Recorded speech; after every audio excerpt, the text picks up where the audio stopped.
कहानी की शुरुआत में हम देखते हैं कि प्रशांत महासागर की सबसे गहरी गहराइयों में अचानक एक दरार खुली। एक अलग डायमेंशन से पहला राक्षस इस दरार के रास्ते धरती पर आ उतरा। वो इतना डरावना और विशाल था कि इंसान उसके सामने चींटियों जैसे लग रहे थे। अमेरिकी सेना ने फौरन लड़ाकू विमान भेजे और उस पर गोलाबारी की, लेकिन उसे खरोंच तक नहीं आई। आखिरकार 3 शहरों को मिट्टी में मिलाने के बाद परमाणु हथियार से उसे खत्म किया जा सका। लेकिन सबसे बड़ी मुसीबत राक्षस की मौत के बाद भी नहीं गई। उसके मरने के बाद एक जहरीला पदार्थ फैल गया, जिसे न तो हटाया जा सकता था और न नष्ट किया जा सकता था। उसने धरती के पर्यावरण को हमेशा के लिए दूषित कर दिया और 6 महीने भी नहीं बीते थे कि दूसरा राक्षस आ गया, फिर तीसरा, फिर चौथा। हमले लगातार और तेज होते जा रहे थे। दुनिया के तमाम देशों को समझ आ गया कि अब यह इंसानियत के जिंदा रहने का सवाल है। सब पुरानी दुश्मनियां भूलकर एक हो गए। सभी देशों की सबसे एडवांस टेक्नोलॉजी मिलाकर एक ऐसी मशीन बनाई गई जो इन राक्षसों से टक्कर ले सके। इसी योजना से जन्म हुआ जेगर प्रोग्राम का। लेकिन शुरुआत में रास्ता आसान नहीं था। शुरू में इन मशीनों को एक अकेला पायलट चलाता था, लेकिन इतनी बड़ी मशीन का नर्वस सिस्टम से जुड़ाव इंसानी दिमाग के लिए असहनीय था। पायलट लगभग मर ही जाते थे। तब इस प्रणाली को बदला गया। जेगर के कंट्रोल्स को 2 हिस्सों में बांटा गया और 2 पायलट एक साथ मिलकर दिमागी तालमेल बनाकर मशीन चलाने लगे। और फिर इन जेगर मशीनों ने साबित किया कि वो किसी भी उम्मीद से बढ़कर हैं। एक के बाद एक लड़ाइयां जीती गई। इंसानियत को पहली बार जीत की रोशनी दिखी। लोग जेगर पायलटों को हीरो मानने लगे। राक्षस बच्चों के खिलौनों में बदल गए। लेकिन यह सुकून असल में उस तूफान से पहले की खामोशी थी जो अभी आने वाला था। साल 2020 शैटर्ड डोम बेस में अचानक चौथे दर्जे के राक्षस की चेतावनी बजी। रैले ने जल्दी से अपने भाई यैंसी को नींद से जगाया। इस बार जो राक्षस आ रहा था वो अब तक का सबसे बड़ा था, जिसका कोड नेम नाइफेड था। दोनों भाइयों ने फटाफट कपड़े पहने और बड़े कदमों से कॉकपिट की तरफ बढ़े। टीम ने उन्हें लड़ाकू सूट पहनाए, हेलमेट लगाए और न्यूरल इंटरफेस लॉक किया। दोनों अपने जेगर के ड्राइविंग चैम्बर में घुसे और दिमागी जुड़ाव शुरू हुआ। फिर कंट्रोल रूम ने एयर ड्रॉप का बटन दबाया और दोनों भाइयों का जेगर कॉकपिट तेजी से नीचे गिरा। यह सीन इस फिल्म के सबसे यादगार सीन्स में से एक है। और तब पर्दे पर आया हमारा असली हीरो जिप्सी डेंजर। तीसरी पीढ़ी का यह जेगर 79 मीटर ऊंचा और वजन में 1980 टन भारी था, जिसे परमाणु टरबाइन इंजन से ताकत मिलती थी। दोनों भाइयों के कंट्रोल में यह मशीन किसी देवता की तरह तूफानी समुद्र में उतरी। अलास्का के तट से 10 किलोमीटर दूर एक मछुआरों की नाव तूफान में फंसी हुई थी। उन्हें किनारे तक पहुंचाना जरूरी था, वरना उन सभी की जान जाने का खतरा था। तभी रडार पर कुछ विशाल नजर आया। मछुआरों को लगा कि वो किसी आइलैंड के पास पहुंच गए हैं, लेकिन जब उन्होंने ध्यान से देखा तो पता चला कि वह बहुत तेजी से उनकी तरफ आ रहा है। इससे पहले कि वो कुछ समझ पाते, समुद्र की गहराई से नाइफेड उभर आया। उस राक्षस के सामने उनके बचने की कोई उम्मीद नहीं थी, लेकिन ठीक उसी पल पीछे से एक रोशनी चमकी।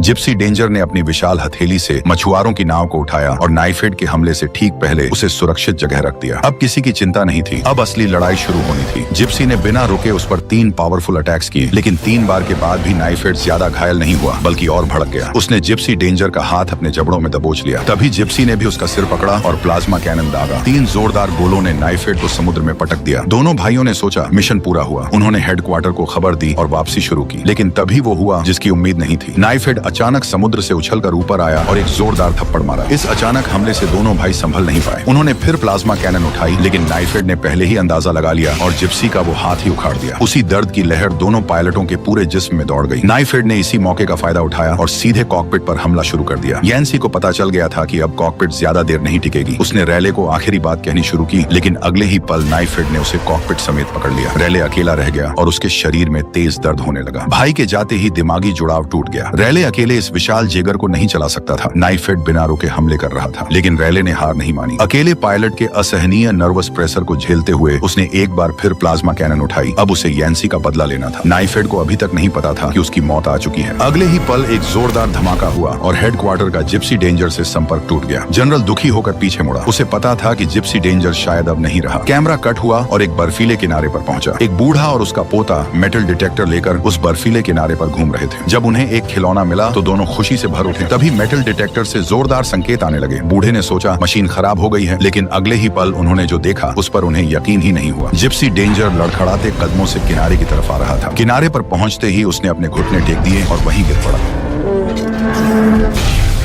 रैले घायल हालत में कॉकपिट से बाहर निकला। उसकी आंखों में बेबसी और दर्द साफ दिख रहा था। बूढ़ा उसे बुलाता रहा, लेकिन कानों में भनभनाहट की वजह से उसे कुछ सुनाई नहीं दे रहा था। जैसे ही उसकी नजर अपने पेट पर पड़े जख्म पर गई, वो वहीं बेहोश होकर गिर पड़ा। अब साफ था कि इंसानियत ज्यादा दिन नहीं टिकने वाली। इसके बाद कई चौथे दर्जे के राक्षस आने लगे और जेगर एक के बाद एक हारते गए। उन्हें बनाने की रफ्तार से कहीं तेज वो नष्ट हो रहे थे। 5 साल बीते। राक्षसों के हमले अब और बढ़ते चले गए। संयुक्त राष्ट्र ने फैसला सुनाया कि जेगर प्रोग्राम अब कारगर नहीं रहा। उन्हें लाइफ वॉल यानी समुद्री दीवार प्रोजेक्ट में ज्यादा भरोसा था। जेगर प्रोग्राम को बंद करने का आदेश आया। हांगकांग को छोड़कर सभी बेस बंद हो गए और सारा पैसा दीवार बनाने में लगा दिया गया। लेकिन 2025 की 2 जनवरी को जिस दीवार पर इतनी उम्मीदें टिकी थीं, उसे एक चौथे दर्जे के राक्षस नाइफ हेड ने पल भर में तोड़ दिया। लोगों में दहशत छा गई। आखिरकार एक रिटायर्ड पायलट ने 5वीं पीढ़ी के अकेले बचे जेगर यूरेका रेडर को उठाया और उस राक्षस से भिड़ गया और सीने में लगी मिसाइलों से उसे खत्म किया।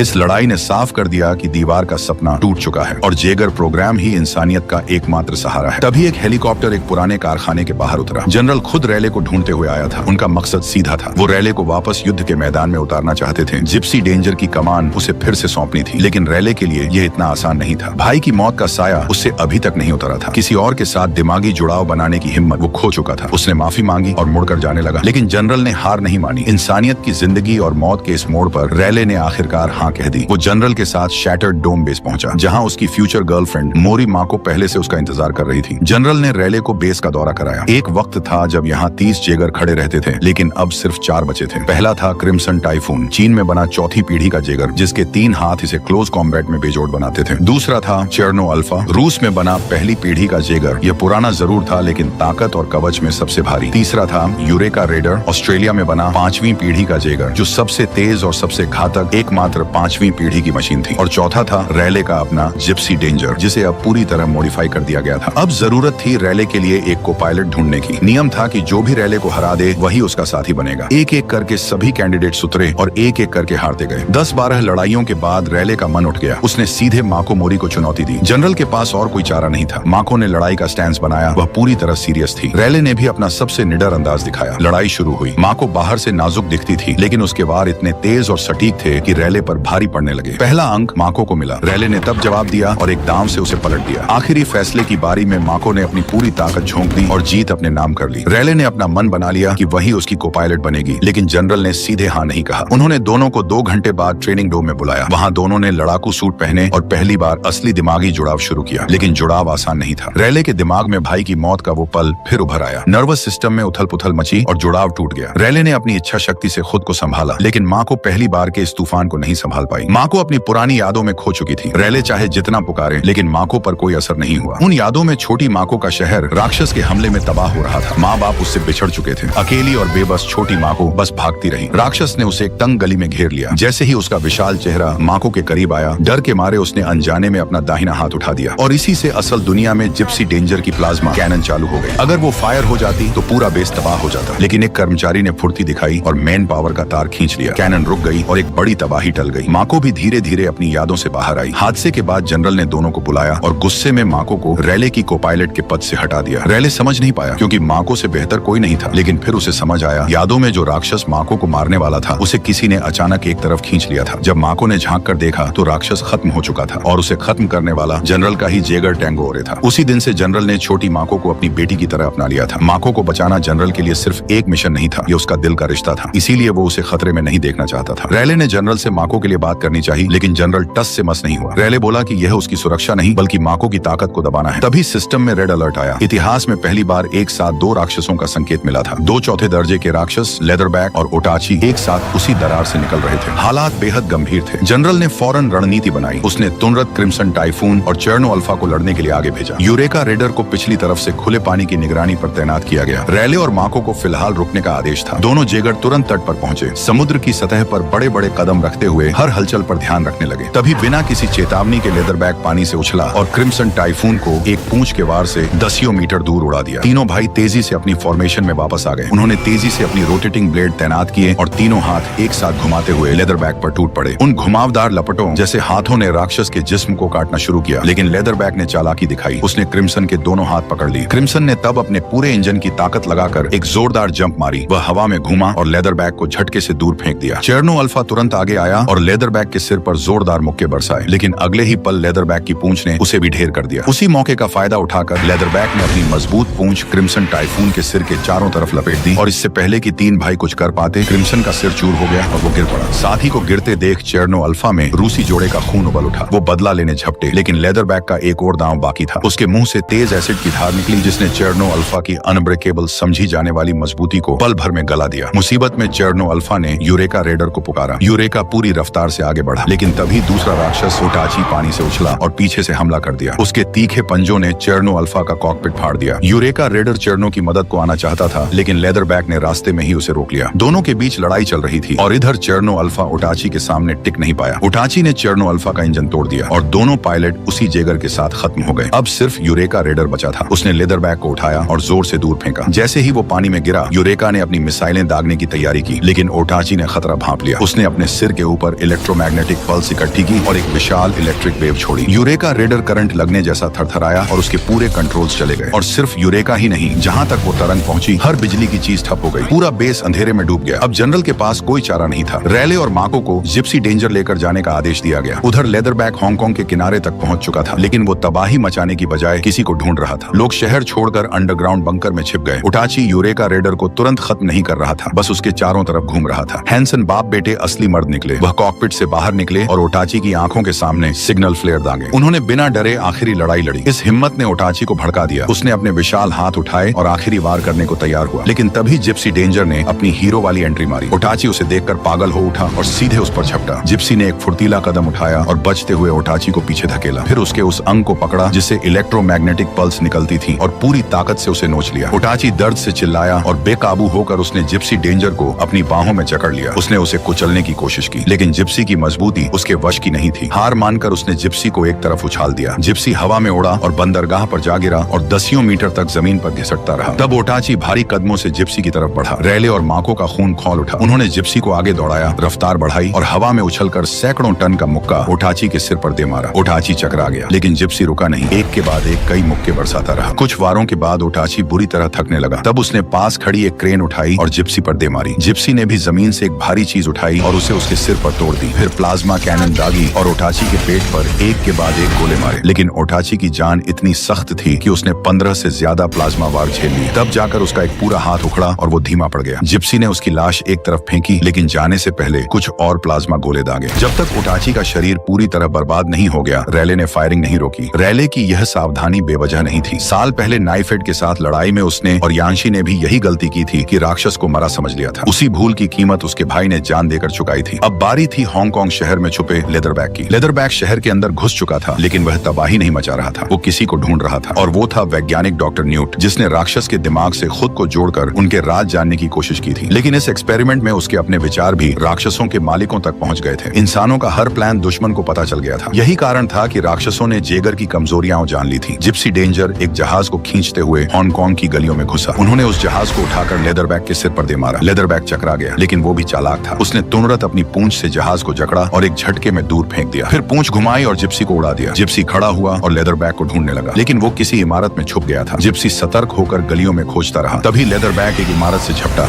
जिप्सी ने फुर्ती दिखाई, 2 मुक्के सिर पर मारे, लेकिन तीसरा लेदरबैक ने बचा लिया और जोर से धकेलकर जिप्सी को एक इमारत में घुसेड़ दिया। फिर मुंह से एसिड की धार छोड़ी। जिप्सी तुरंत बगल हटकर बच गया। लेदरबैक ने फिर हमला करने की कोशिश की, लेकिन जिप्सी ने उसकी जीप पकड़ ली और उखाड़ने लगा। लेदरबैक ने तब पूंछ से जिप्सी का दूसरा हाथ दबोचा और उसका सिर कुचलने की कोशिश की। रैले ने माको को इशारा किया और कूलिंग सिस्टम चालू किया। ठंडे लिक्विड के फव्वारे से लेदरबैक की पूंछ पल भर में बर्फ बन गई। जिप्सी ने एक झटके से उसे तोड़ दिया। फिर पूरी ताकत से जीभ नोच ली। जीभ खोकर लेदरबैक और भी पागल हो गया। वो उछला और दोनों पैरों से जिप्सी की छाती जकड़ ली, लेकिन तभी कुछ ऐसा हुआ जिसकी किसी को उम्मीद नहीं थी। लेदरबैक के दोनों तरफ से पंख निकले। वो जिप्सी को लेकर आसमान में उड़ने लगा। लेदरबैक का इरादा साफ था, जिप्सी को इतनी ऊंचाई पर ले जाना कि पायलट ऑक्सीजन की कमी से मर जाए। जल्द ही वो इतनी ऊंचाई पर पहुंच गए जहां हवा खत्म होने लगी। कॉकपिट में अलार्म बज उठा। प्लाज्मा कैनन भी लड़ाई में खत्म हो चुका था। ऐसा लगा जैसे अब कोई रास्ता नहीं बचा, लेकिन जिप्सी का एक आखिरी दांव बाकी था, उसकी नई अपग्रेड की हुई तलवार। जिप्सी ने तलवार निकाली और पूरी ताकत से लेदरबैक के पंखों को चीर दिया। लेकिन अब जिप्सी खुद हजारों मीटर की ऊंचाई से गिर रहा था। इतने वजन के साथ अगर वह गिरते तो सीधा चूरा हो जाता। तभी रैले ने दिमाग दौड़ाया। उसने सीने में लगे परमाणु रिएक्टर को उल्टा चलाया। उससे निकलने वाले जोरदार धक्के ने गिरने की रफ्तार को काफी कम कर दिया। बाकी का झटका जिप्सी की धातु को खुद झेलना था। गिरते ही एक तेज धमाका हुआ। कई मीटर ऊंचा धूल का बादल उठा और जब धुआं छठा तो जिप्सी डेंजर जमीन पर खड़ा था। यह लड़ाई इंसानों ने जीत ली, लेकिन अभी एक और जंग बाकी थी। जल्द ही हेडक्वार्टर ने एक और संकेत पकड़ा। 3 नए राक्षस दरार से निकले थे, लेकिन हमला नहीं कर रहे थे। वो दरार के आसपास मंडरा रहे थे जैसे किसी चीज की रखवाली कर रहे हों। बेस में फिर अलर्ट बजा। बूढ़ा हैंसन घायल था, इसलिए जनरल ने खुद यूरेका रेडर की कमान संभालने का फैसला किया। माको को पता था कि जनरल की तबीयत उन्हें यह करने की इजाजत नहीं देती। इस लड़ाई में वो जान गंवा सकते थे, लेकिन यह इंसानियत की आखिरी जंग थी। जनरल को खड़ा होना ही था। माको का दिल भारी था, लेकिन उसने जनरल की इच्छा का सम्मान किया। तभी डॉक्टर हरमन ने अपनी कैलकुलेशन से अंदाजा निकाला कि जो राक्षस आ रहे हैं उनमें 2 चौथे दर्जे के और एक 5वें दर्जे के राक्षस हो सकते हैं, लेकिन सेंसर सिर्फ 2 चौथे दर्जे के राक्षस दिखा रहा था। डॉक्टर हरमन को यकीन था कि कुछ छुपाया जा रहा है। सच जानने के लिए उन्होंने और डॉक्टर न्यूट ने मिलकर एक बार फिर राक्षस के दिमाग से जुड़ाव बनाया और जो पता चला वो सबकी सोच से परे था। दुश्मन न सिर्फ राक्षसों को काबू कर सकता था बल्कि उनके जीन बदलकर उन्हें और खतरनाक बना सकता था। इससे भी बड़ी बात यह थी कि उस दरार में एक डीएनए की पहचान करने वाला सिस्टम था। उसमें से सिर्फ वही गुजर सकता था जिसके भीतर राक्षस का जीन हो। इधर जिप्सी डेंजर और यूरेका रेडर पैसिफिक ओशियन की गहराई में उतर चुके थे और परमाणु बम से दरार को उड़ाने की तैयारी कर रहे थे। तभी डॉक्टर न्यूट ने दौड़ते हुए आकर उन्हें रोका और सारा राज बताया। अभी वो फैसला भी नहीं कर पाए थे कि सिस्टम ने तीसरे राक्षस का संकेत दे दिया। डॉक्टर हरमन की कैलकुलेशन सही निकली। ये इतिहास का पहला 5वें दर्जे का राक्षस था, सबसे बड़ा जो अब तक देखा गया था। उसका नाम स्लेटर्न था। यूरेका रेडर ने अपनी तलवारें निकाली और लड़ाई की फॉर्म बनाई। जिप्सी पीछे रहकर मदद के लिए तैयार था। तभी दूसरे राक्षस ने पीछे से अचानक हमला किया। जिप्सी ने उसका सिर पकड़ा और एक जोरदार झटके से उसे गिरा दिया, फिर गला दबाकर जमीन पर पटक दिया। राक्षस दर्द से चिल्लाने लगा। उधर यूरेका रेडर का हाल बुरा था। स्लेटर्न की एक पूंछ ने उसे दसियों मीटर दूर उड़ा दिया और वो कुछ देर के लिए आउट ऑफ कंट्रोल हो गया। जिप्सी ने तलवार निकाली और छोटे राक्षस को खत्म करने के लिए आगे बढ़ा। तभी तीसरा राक्षस रैजरबैक तेजी से आया और उसने जिप्सी का पूरा एक हाथ काट लिया। उसी पल स्कनर ने पैर के जोड़ पर काट लिया। 2 चौथे दर्जे के राक्षस एक साथ जिप्सी को घेर रहे थे और हालात बिगड़ते जा रहे थे। जिप्सी ने तुरंत फैसला लिया। तलवार स्कनर के सिर में घोंपी और उसे ज्वालामुखी के मुंह में पटक दिया। जलन से तड़पकर स्कनर ने जकड़ छोड़ी और भाग निकला। जिप्सी पीछे जाना चाहता था लेकिन पैर का जोड़ बुरी तरह टूट चुका था और तभी रैजरबैक फिर तेज रफ्तार से आया। अब बचने का वक्त नहीं था। जिप्सी ने तलवार उठाई और रैजरबैक के जिस्म में घुसेड़ते हुए उसका पेट चीर दिया। इधर यूरेका रेडर स्लेटर्न से लड़ रहा था। 5वीं पीढ़ी के जेगर के सामने स्लेटर्न को भी नुकसान उठाना पड़ा। उसका हाथ लगभग कट ही गया था और खून बह रहा था। मौत का एहसास होते ही स्लेटर्न ने एक भयानक दहाड़ लगाई। उसकी आवाज सुनकर घायल स्कनर भी घिसटते हुए वापस आ गया। जिप्सी भी मदद को जाना चाहता था लेकिन जनरल ने मना कर दिया और उन्हें दूर रहने का आदेश दिया क्योंकि जनरल ने फैसला कर लिया था। वो यूरेका रेडर में रखे परमाणु बम से दोनों राक्षसों के साथ खुद को भी उड़ाने वाले थे और जिप्सी का काम था कि उसमें लगे परमाणु इंजन से उस दरार को हमेशा के लिए बंद करना। यही इंसानियत की आखिरी उम्मीद थी। जब दोनों राक्षस यूरेका के करीब आ गए तो जनरल ने बिना एक पल गंवाए बम का स्विच दबा दिया। एक विशाल परमाणु विस्फोट हुआ। ऊर्जा की लहर हर तरफ फैल गई। जिप्सी ने खुद को झुकाकर उस भयानक झटके को जैसे तैसे संभाला। विस्फोट ने पानी के नीचे एक खालीपन बना दिया था और फिर समुद्र का पानी एक बार फिर उसमें भर गया। जिप्सी को एक बार फिर झटका लगा जिससे उसके सारे सिस्टम में लाल बत्तियां जलने लगी। लेकिन यह सब झेलने के बावजूद जिप्सी डेंजर को अपना काम पूरा करना था। वो एक राक्षस की लाश को खींचते हुए दरार की तरफ बढ़ा लेकिन तभी स्लेटर्न सामने आ गया। परमाणु बम भी उसे पूरी तरह मार नहीं पाया था। अब कुछ सोचने का वक्त नहीं था। रैले ने जिप्सी की पीठ का प्रोपल्शन सिस्टम चालू किया और सीधे स्लेटर्न से जा भिड़ा। स्लेटर्न का शरीर चिर गया और दोनों साथ दरार में जा गिरे। रैले ने फिर परमाणु रिएक्टर से गर्म परमाणु कचरा छोड़ा जिसने स्लेटर्न को जलाना शुरू किया। आग की लपटें फूटी और स्लेटर्न चीखते हुए हमेशा के लिए खामोश हो गया। जिप्सी स्लेटर्न की लाश को लेकर दरार में और गहरा उतरता गया। वहां का नजारा रोंगटे खड़े कर देने वाला था। आसमान में एक विशाल आंख टिकी थी और दुश्मन अनगिनत राक्षस बना रहा था। रैले ने फुर्ती से रिएक्टर का ऑटो डिस्ट्रक्शन प्रोग्राम चालू किया और माको को बचाव कैप्सूल में बाहर भेज दिया और खुद एक और कैप्सूल में सवार होकर निकला। जैसे ही गिनती 0 पर पहुंची जिप्सी डेंजर एलियंस की दुनिया में नीले सूरज की तरफ हट गया। वो विशाल ऊर्जा एलियंस की पूरी दुनिया को तहस नहस कर गई और दोनों दुनियाओं को जोड़ने वाली दरार भी हमेशा के लिए बंद हो गई।